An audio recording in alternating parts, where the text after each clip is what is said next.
I absolutely, wholeheartedly welcome what the Honorable Supreme Court said today with regard to the affidavit filed by the Government of India. My initial reaction, if you saw on social media yesterday, was exactly this, that it is the legality and the constitutionality of what happened on the 5th of August 2019 that we want the Supreme Court to find on. The politics of it is not for the Supreme Court. That's for us. That is for political parties to fight their elections on. And therefore, I felt that this affidavit was misplaced. And I'm very glad that the Supreme Court found as well. Now we look forward, and I'm also very glad that the Honorable Chief Justice has indicated that this will be held on a day-to-day basis, which means that we hope that the process will be completed soon and that the judgment of the Supreme Court will be placed in front of everybody. You had said the similar thing in your tweet also. Do you feel? I have no doubt that the Honorable Chief Justice and the judges of the Supreme Court do not follow Twitter and definitely do not read what I have to tweet. Therefore, it is just a very sort of welcome coincidence that what I said yesterday was what came out in the Supreme Court today, but I think it's only based on facts. We are arguing the constitutionality and the legality of what was done on 5th August 2019, not the politics of it. The politics of it will be argued on the electoral arena. Umar साहब, जैसे supreme court ने ये बोला कि day to day basis पे इसकी hearing होगी, supreme court ने कहा डे टू डे बेसिस पे हेयरिंग होगी। महबूबा मुफ्ती का ये कहना है, उन्होंने उस पर जो अपना रिएक्शन दिया है वो ये कहती है कि हमें ये देखना होगा कि कहीं ऐसा ना हो कि कोई कलेक्टिव कॉन्शियंस के तरह की बात की जाए। आप कितने पुरुमीद हैं आप कितने पुरुमीद हैं कि जो जिस तरह से हियरिंग अब जिस तरह की शुरुआत हुई है, मैं ऑनरेबल सुप्रीम कोर्ट या उस बेंच पे बैठे हुए जजेस के खिलाफ कोई ऐसी बात करना नहीं चाहता हूँ जो गैर जिम्मेदार हो या जो फैक्ट्स पे बेस्ड ना हो।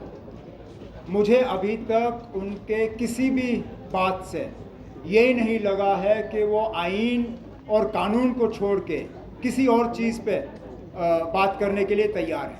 ये एक अच्छा मौका था। गवर्नमेंट ऑफ इंडिया का एफिडेविट था उनके सामने, उनको कोई मजबूरी नहीं थी। वो चाहते तो इस एफिडेविट को कबूल करके इसको भी बहस का मुद्दा बना लेते, नहीं किया।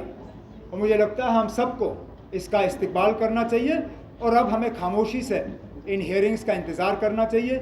जो होगा सुप्रीम कोर्ट के अंदर होगा। और जैसे मैं बार बार कहता आया हूँ, मुझे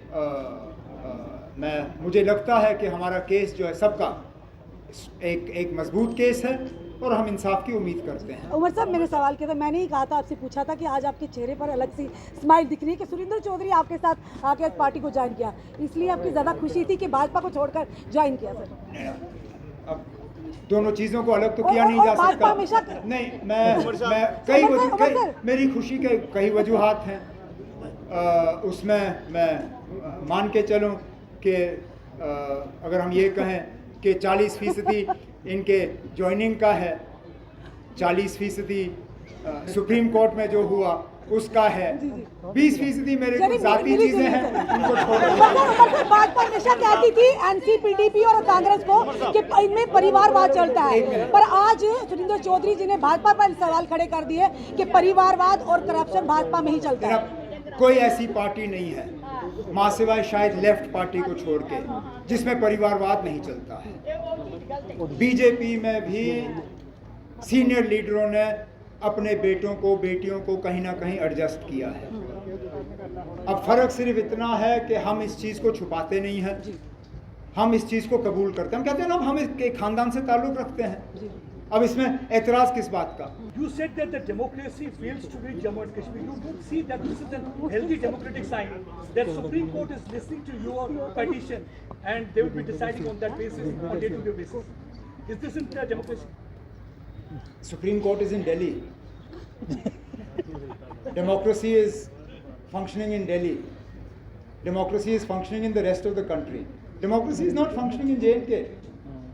How many examples do you want from me? of the way in which democracy has been scuttled here.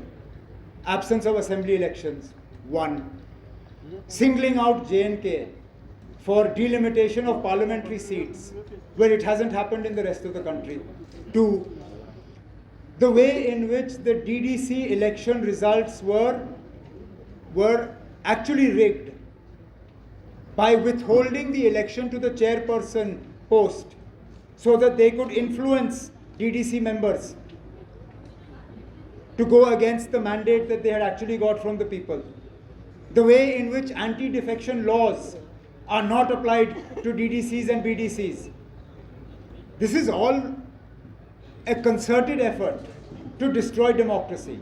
And then when people sitting in high office start interfering in day-to-day politics, how is that democracy? Abdul sir, गृह मंत्री अमित शाह का जम्मू कश्मीर का दौरा था। जम्मू में एक rally को संबोधित करते हुए उन्होंने कहा कि धारा 370 और 35 हटने के बाद जम्मू कश्मीर पत्थरबाजी खत्म हो गई, आतंकवाद खत्म हो गया, लेकिन उससे पहले जितने भी लोग मारे गए हैं जम्मू कश्मीर में, उसका जो जिम्मेवारी है वो अब्दुल्ला परिवार और मुफ्ती परिवार है। बड़ा इल्जाम लगाया था उन्होंने आप पर।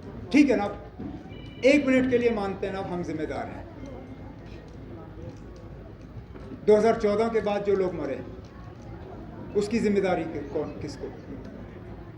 जो पुलवामा में हुआ उसके लिए हम किसको कसूरवार ठहराएं?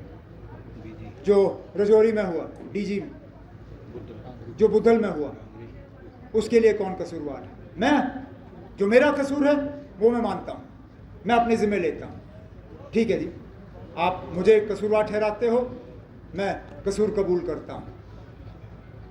जो लगातार पिछले 2-3 सालों में कश्मीरी पंडित और माइनॉरिटीज़ कश्मीर में टारगेट किए गए, उसका कसूरवार कौन?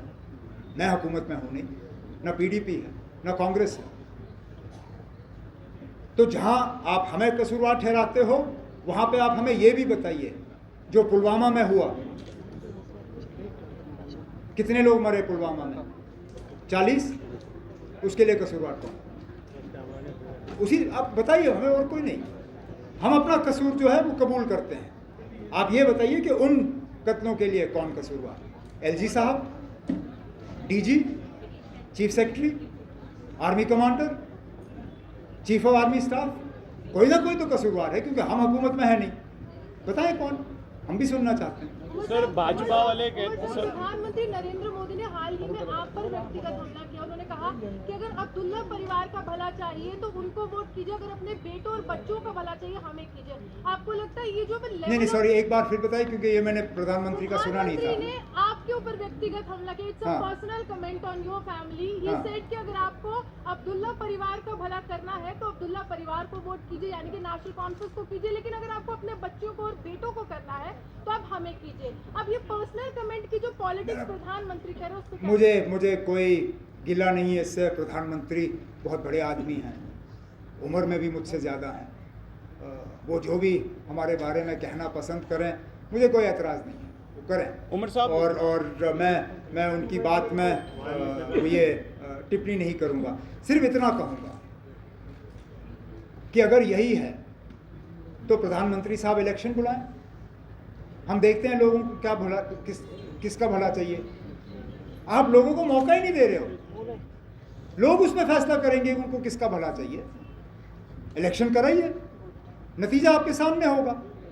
लोग नेशनल कॉन्फ्रेंस को पसंद करते हैं या नहीं करते हैं, लोगों को फैसला करने दीजिए। हम अपने आप को राजभवन के जरिए उन पर ठोस नहीं रहे हैं, हम मौका मांग रहे हैं। अच्छा, अब चलिए, आपने पार्लियामेंट के इलेक्शन कराने ही कराने हैं, पार्लियामेंट के साथ असेंबली का भी कराइए। दूध का दूध, पानी का पानी। अगर लोगों को वजीर आजम की बात सही लगी, हम हार जाएंगे और मैं वो हार कबूल कर लूंगा। मौका दे दीजिए, हम देख लेते हैं कौन सही कौन गलत। जम्मू कश्मीर केंद्र शासित प्रदेश में चुनाव अभी नहीं हो रहे हैं। भाजपा के तमाम नेता ये कहते हैं कि ना तो जम्मू कश्मीर में बाप बेटी की सरकार बनेगी, ना ही बाप बेटे की। किस तरह से आप देखते हैं सर? अभी तो सरकार किसी की नहीं बन रही है। ना बने बाप बेटे की, ना बने बाप बेटी की, किसी की तो बने। करें ना। क्या इतने डरे हैं कि हम में से कोई ना कोई जीत जाएगा कि वो इलेक्शन ही नहीं करा रहे? क्योंकि उनको पता है कि उनके कहने में और हकीकत में बहुत ज़मीन आसमान का फ़र्क है।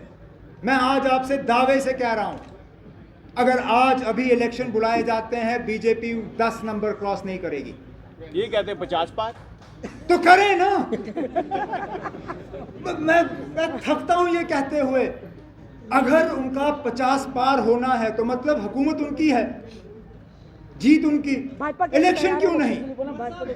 ये तो हुआ ना क्रिकेट मैच में मैं कहूं ना मेरी टीम सबसे मजबूत, मैं जीत जाऊं, लेकिन जब पिच सामने हो तो मैं मैदान पे उतरूं ही ना। मैंने बैट नहीं पकड़ा, जीतूंगा मैं लेकिन बैट नहीं पकड़ूंगा। यही बीजेपी का हाल है, कहते मैं जीतूंगा लेकिन इलेक्शन के लिए तैयार नहीं है। अब ये मैं माफी चाहता हूँ, बीजेपी कहती है मैं तैयार हूँ लेकिन इलेक्शन कमीशन तैयार नहीं है। इलेक्शन कमीशन ने साफ कहा है कि उनको गवर्नमेंट ऑफ इंडिया से इशारा चाहिए कि यहाँ हालात इलेक्शन के लिए साजगार है या नहीं है। Chief election commissioner of India ने कहा है कि we accept there is a vacuum, that vacuum needs to be filled. जाहिर सी बात है कि इलेक्शन कमीशन को इजाज़त नहीं दी जा रही है यहाँ इलेक्शन कराने के लिए। इजाज़त मिले, इलेक्शन हो। लोगों को बाप नहीं चाहिए, बेटा नहीं चाहिए, बेटी नहीं चाहिए, कहीं से पोता पोती दामाद कोई ना कोई आ ही जाएगा, आ जाए ना, मुझे कोई एतराज़ नहीं है, लेकिन कम से कम इलेक्शन हो। शुक्रिया उमर साहब। Thank you sir, thank you. Last one. Umar साहब 2024 को लेकर किस तरीके से विपक्ष हो रहा है? अभी 17-18 तारीख को बेंगलोर में भी मीटिंग हो रही है, आप और महबूबा जी भी उस विपक्ष देखना, मैंने कभी महबूबा जी के लिए जवाब नहीं दिया, ना मैं इस बात को पसंद करूंगा कि वो मेरे लिए जवाब दे। नेशनल कॉन्फ्रेंस को वहाँ पे बुलाया गया, उस मीटिंग में जनाब फारूक अब्दुल्ला साहब ने कहा है कि हम उसमें शमूलियत करेंगे। नेशनल कॉन्फ्रेंस के तरफ से कौन उस मीटिंग में जाएगा इसका फैसला भी होना बाकी है। टेक वन अब आपके व्हाट्सएप पर। व्हाट्सएप करिए hi 9728253663 पर।